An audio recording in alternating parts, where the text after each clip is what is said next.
So, here we go again. Last but not least, final session of this first day. We have tried to find a common word for this last session. It will be high speed. First of all, we will talk about electrified turbocharger. This morning we've been talking a bit about electric compressor and about the interest of electrifying the air boost to the engine. And this afternoon, Dr. Gödeke from MMT Gödeke will tell us about maybe the next step challenge, which is the full electrification of a turbocharger. And in the second presentation from Dr. Smith from TT Electronics, we will talk about how to measure the position of a shaft when it is rotating at such high speeds. But first of all, let's start with this presentation from Dr. Gödeke. Thank you very much for the introduction. At the very beginning, of course, I'd like to thank the MMT team for the invitation and giving us the opportunity to show you some results we received on a official funded project called the turbo-by-wire, special kind of a hybrid turbocharger. I probably assume that not everybody is aware about what is the company MMT Gödeke really doing. Actually, we're a smaller company. We have been derived 4 years ago from a former turbocharger component supplier, for instance, for all the bearing systems, the variable turbine geometry for most of the turbocharger producers. And our company is now focusing not anymore on the production itself, but on the production process as well as on new concepts. Therefore, we support our customers with new concept studies, like the concept I intend to present to you for today, doing some simulation and design, as well as production of prototypes, because in our opinion it's very important to use the prototypes not only for testing but also to gain more information about the production process itself, where difficulties might occur for the mass production. And this is also one of our focus where we do the process development, that means the production process itself. And we try also to support our customers by building up their supplier base. So far about MMT Gödeke, we probably will have the opportunity this evening to get a little bit more into details. Today, or at the very beginning now, I'd like to give you some information about our cross charger.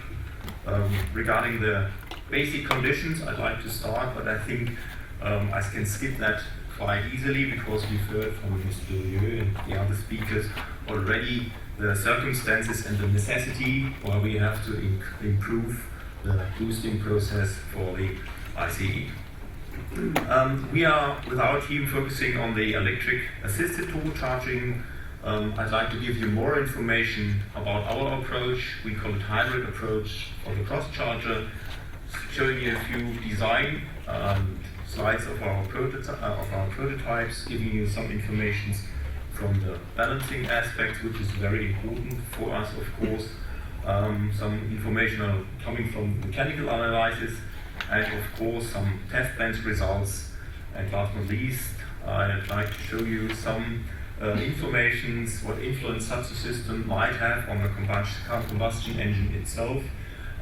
This simulation we are doing in combination or in cooperation with the AWL Graz in Austria. Starting with basic conditions, we've heard that there's a tremendous need. Of course, we have got the drivability versus the fuel efficiency, and we have the necessity, of course, as we heard, to increase the fuel efficiency, but most of the methods lead to a lowering of the drivability.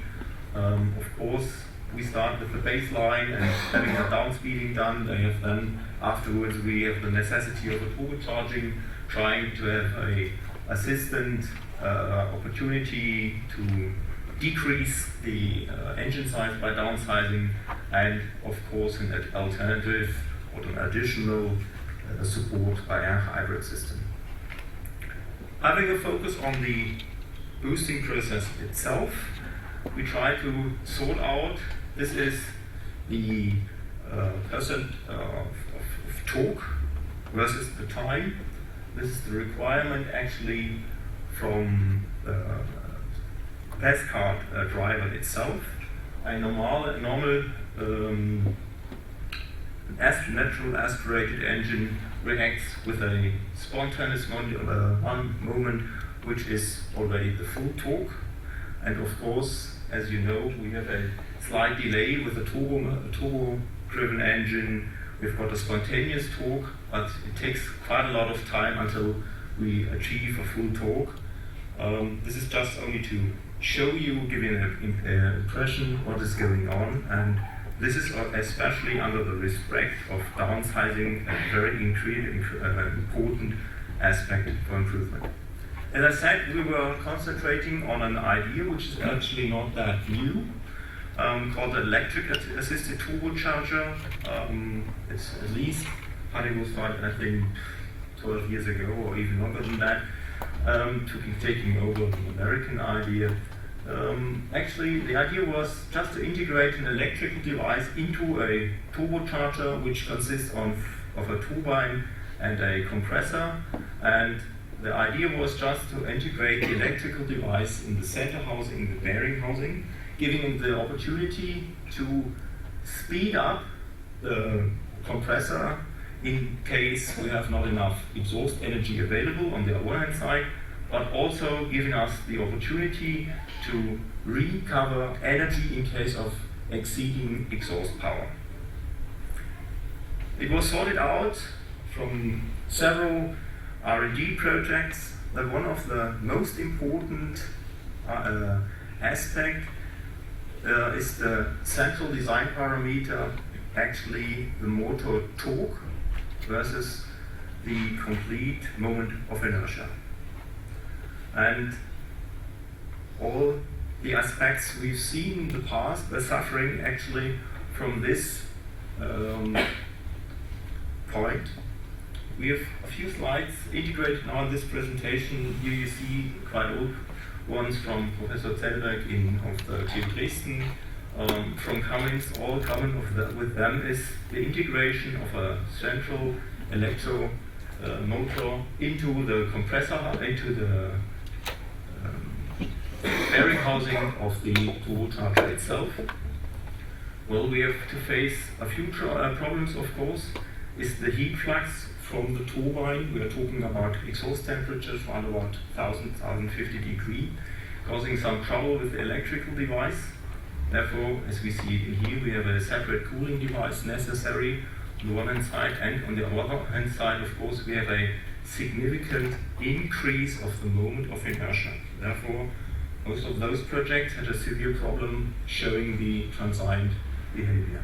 Some new works are from the Japanese, ongoing from IHI, by the integration of the electrical device just at the cross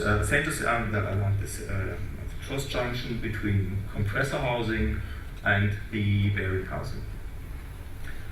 Most of you probably don't know that nowadays the complete Formula One is already running with electrical assisted turbocharger, but they don't assist for the transient, or in order to improve the transient behavior. Their major aspect is the recuperation opportunity those systems give.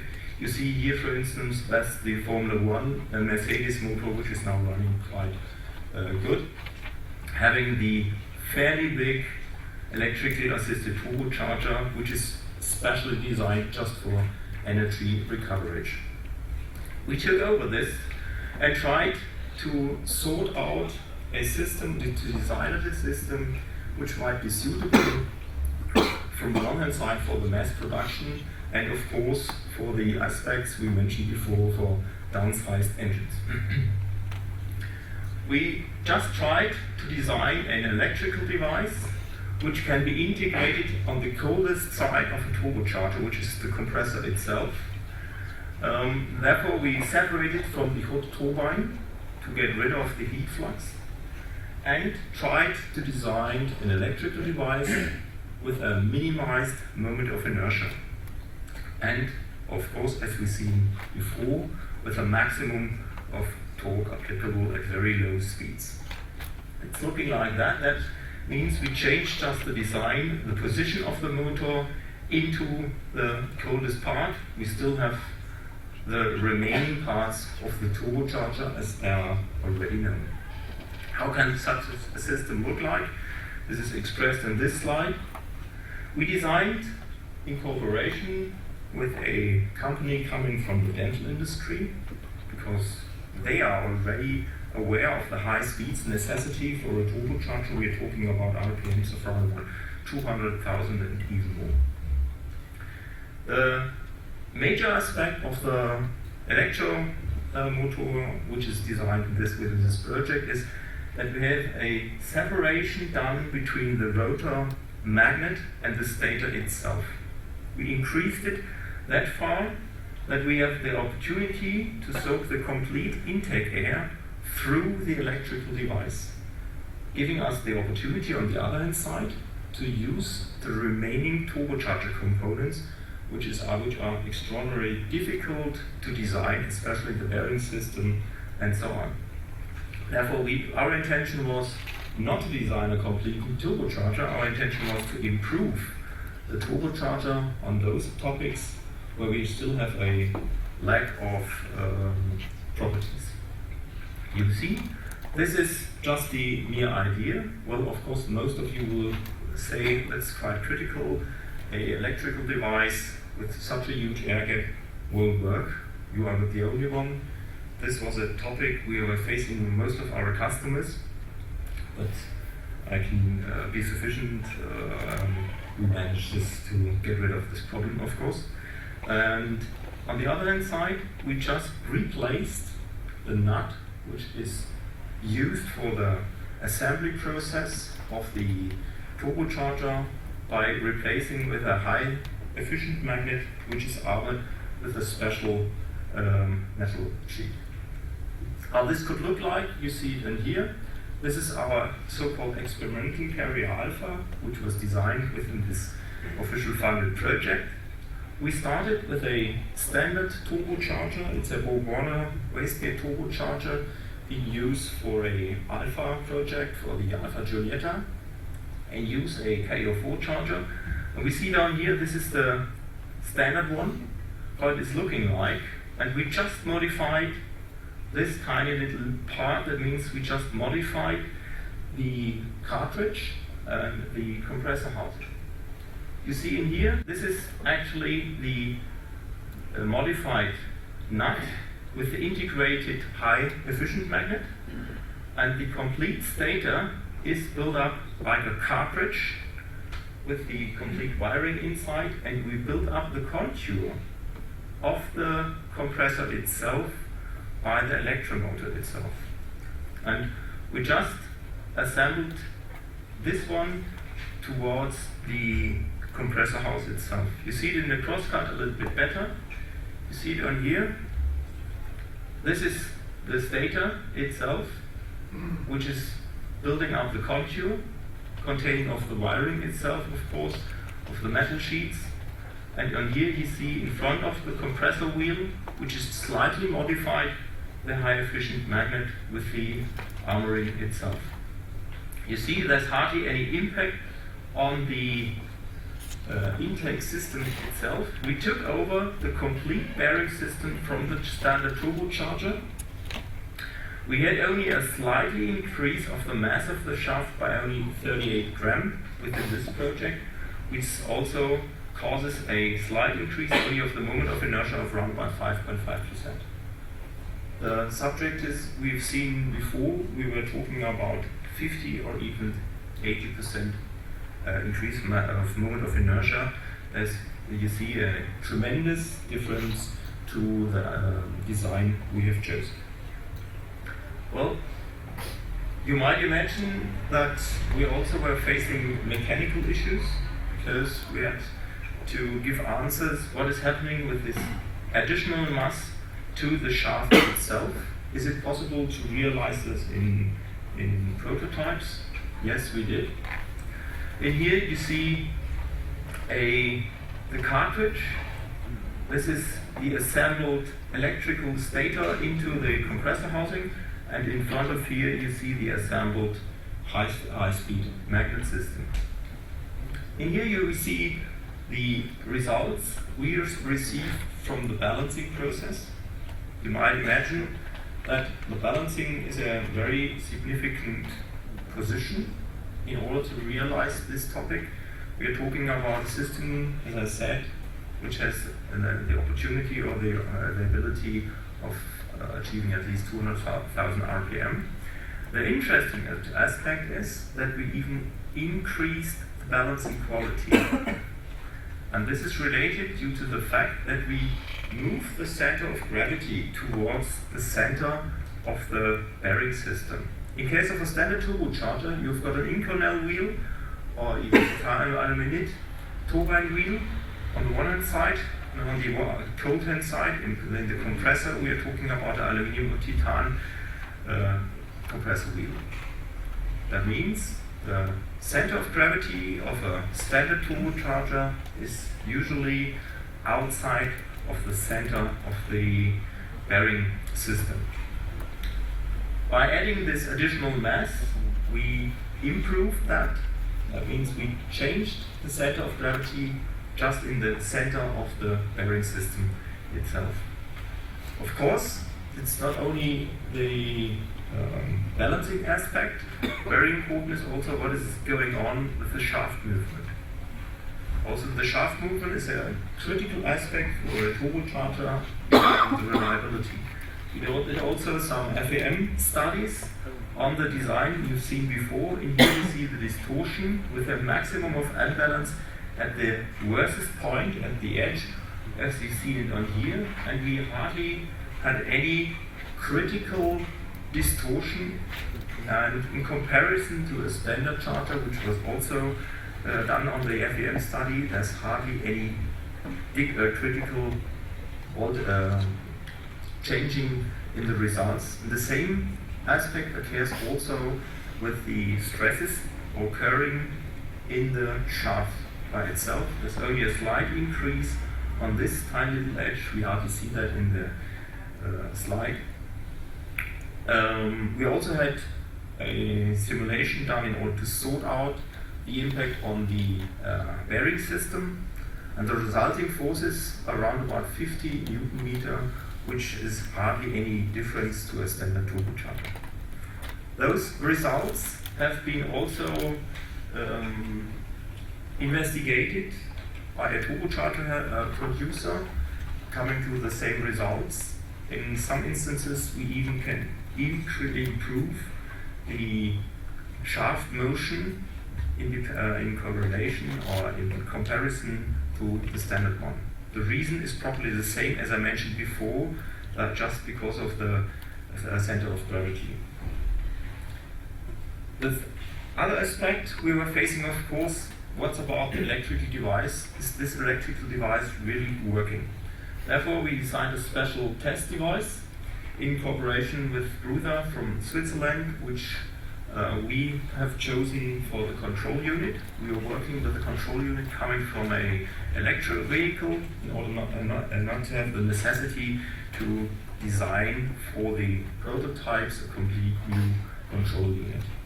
In future, of course, this control unit will look slightly different, but it works perfectly for the testing.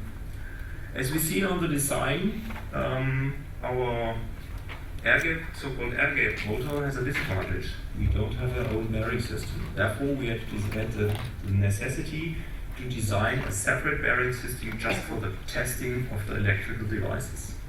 This one is just integrated in this block. You see in here is the test motor, which is combined via a clutch to a high-spindle system, which we use for the load, and the load itself is applied via a electronic load.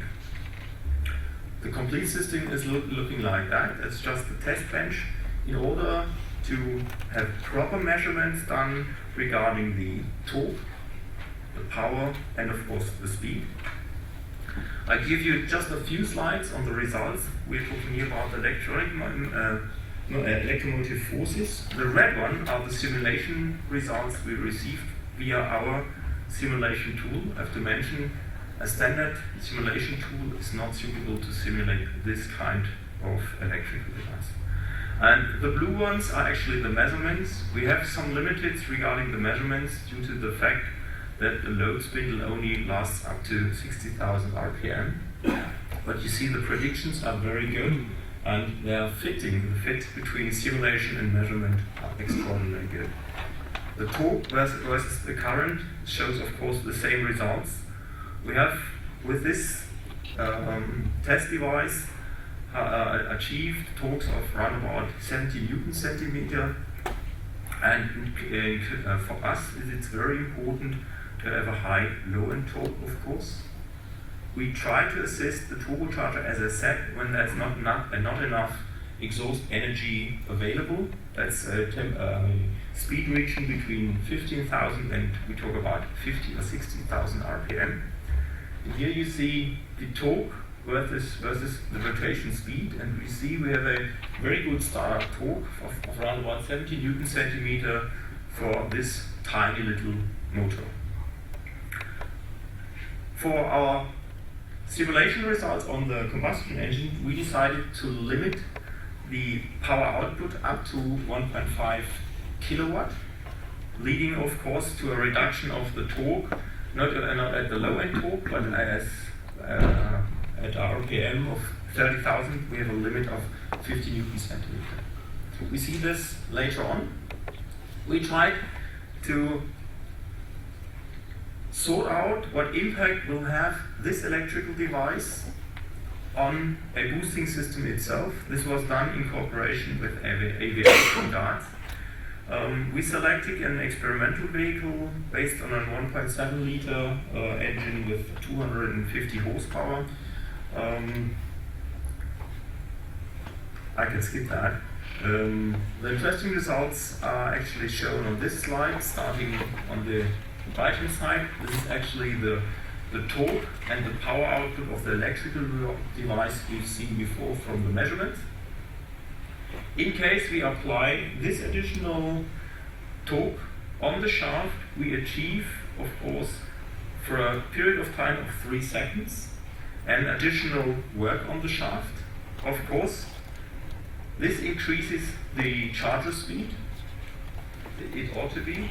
The gray one is a standard basic charger, and the blue one is the turbocharger with the electrical assistance. We see fairly good that we achieve an extraordinary impact on the speeding up of the turbocharger, which results in a higher turbine efficiency. We come much earlier in a region for the turbine where we have a much better turbine efficiency.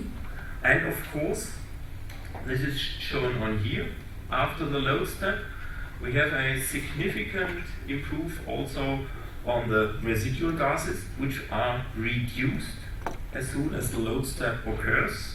And all these different aspects in combination lead to a much better torque versus time, shown is in the mean effective pressure versus time in this slide. The gray line actually is the basic turbocharger, which is a quite good one, which is one of the best one at the very moment regarding the fitting itself. We tried to improve the turbocharger, this one, by additional adding a titanium aluminide turbine wheel instead of the Inconel. That means we reduced virtually on this turbocharger the moment of inertia, leading to this gray line, which is a good impact. Most turbocharger producers are facing with this topic at the very moment and intend to change over this in series production. But on the other one side, and this is the blue line, by adding this tiny little electromotor we've seen before, we increase the torque versus time, or the mean effective pressure of the combustion engine, incredibly. To give you an impression what that means, is just a benchmark analysis shown in here. We've got the boosted torque gradient, as we've seen in the last slide, versus the specific power of their ICE.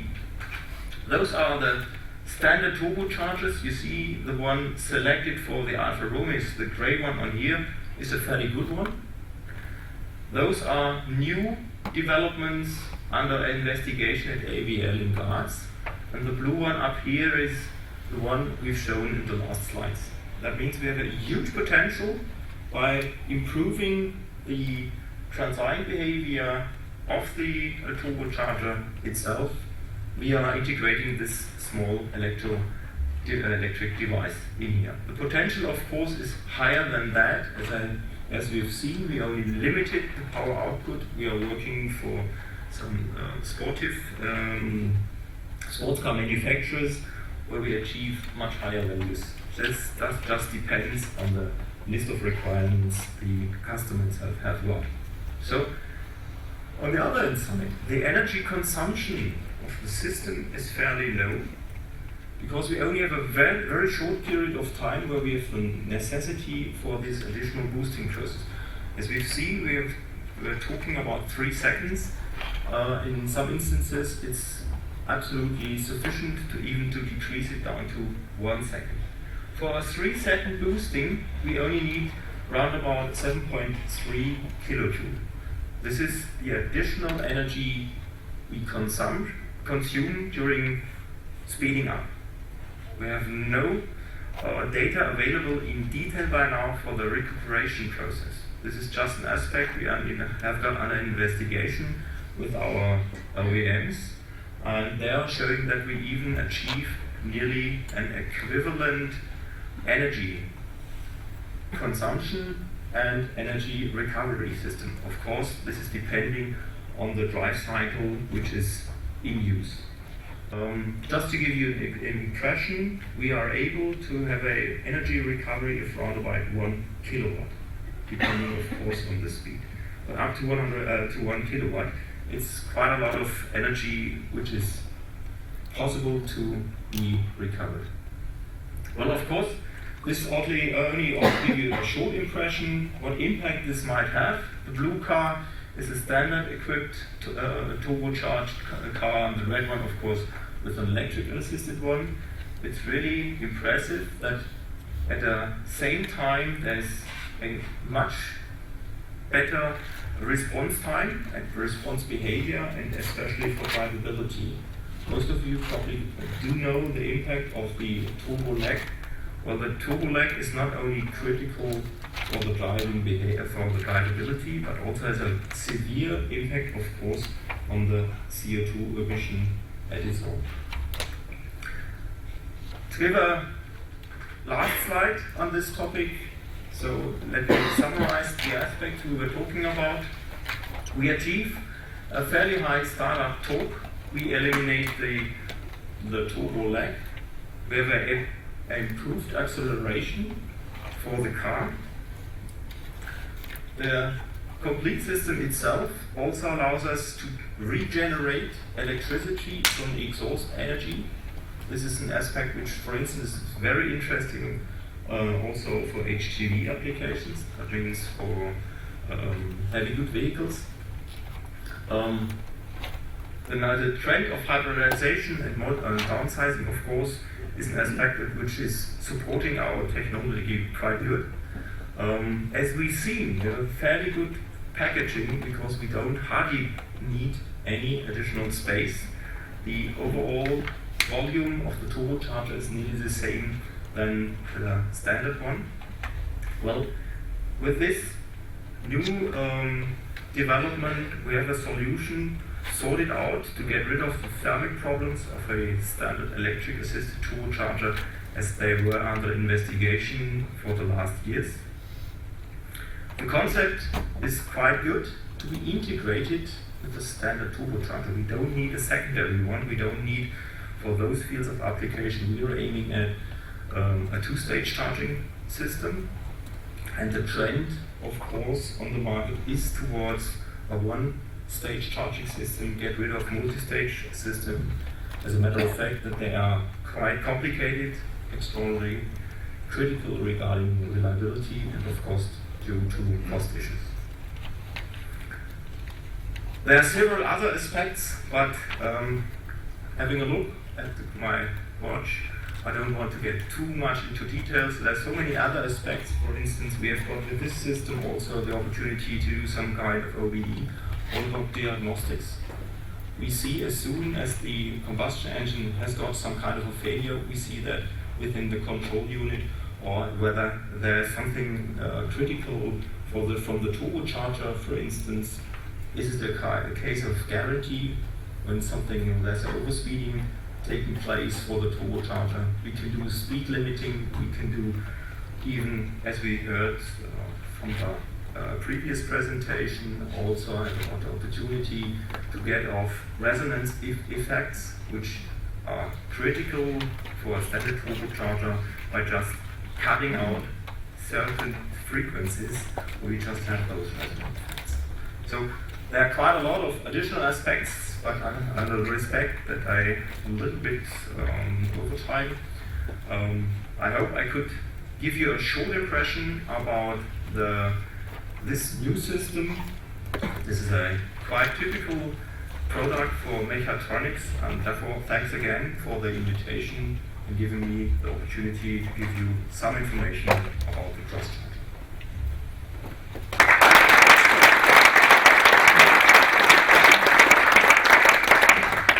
So, thank you very much, Dr. Gödeke. I'm quite sure that everybody here would like to try the red car. So, are there some questions? I do, but... Bernard Continental, what was the maximum rated temperature on rotor side, and what kind of fixation did you use in this prototype? For the magnet. For the temperature, the maximum rated temperature. Well, we're talking about maximum temperature of 180 degrees centigrade. And the fixation, kind of gluing, or what did you use here? I don't know the tool itself. I don't know what's the name for this tool.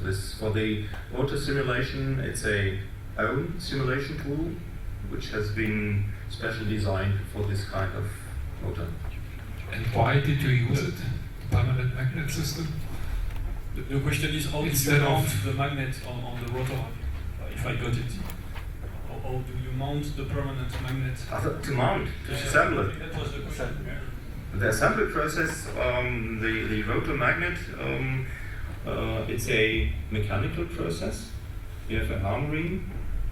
The armoring design is specially equipped. We have a very good fixture to the existing compressor wheel. So we have a very good assembly opportunity, and of course all single parts are balanced in advance. But this is a usual process your colleagues do as well for the standard charger. And what are the reasons, in your opinion, that you use this type of motor? Well, Can you explain us?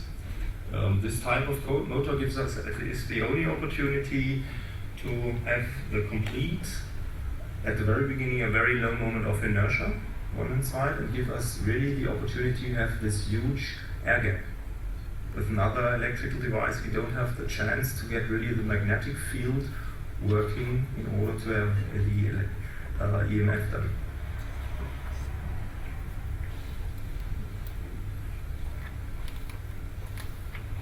I have one question. Thank you for your presentation. When you speak about the huge air gap, what is the air gap between the magnet and the stator? And I suppose it's a slotless stator. Yeah. What kind of winding? No, it's slotted. It's slotted? Okay, I was not sure. What is the huge air gap you are speaking about?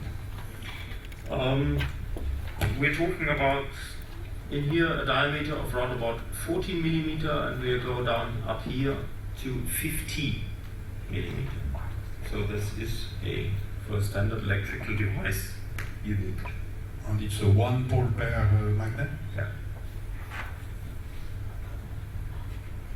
So as compared to the presentation of Mr. Durieux-Valeo this morning, in terms of time to boost, you speak about 3 seconds or something like? No, 3 seconds for a standard turbocharger. Okay. And we need, in comparison to the e-boosting with the e-booster itself, it depends on the size. Hang on, we see on here. Yeah, we're talking here about around about 1 second. Where we achieve the complete system, but this depends, of course, on the electrical device itself. We've got also customers, as I said, from the sports car industry, which have a much higher requirement. We achieve much higher slope on here, but not with a 1.5 kilowatt system, of course. Then we've got more energy available. We're talking about 4 kilowatts, and it's absolutely also feasible to do 110 or 120 Newton meter per second a liter. But this is not for the mass field, and for this project we have limited our power output by 1.5 kilowatts. If I may ask, what is your business model? You speak that you are working for a race car or that type of sport car. When I see the way your magnet is mounted on the compressor, does it mean that you want to license your technology to large groups? We won't produce that. We intend, as I've shown at the very beginning, we try to sort out, to develop new ideas. Those aspects you see here are already patented. At least 10 patents already applied on this topic, of course. Our intention is to license or to sell the patent and the know-how, and of course assist during the production process to build up the production process. But our intention is not to produce those parts. Thank you. Okay, that's it. So thanks again, Dr. Gödeke, for this very interesting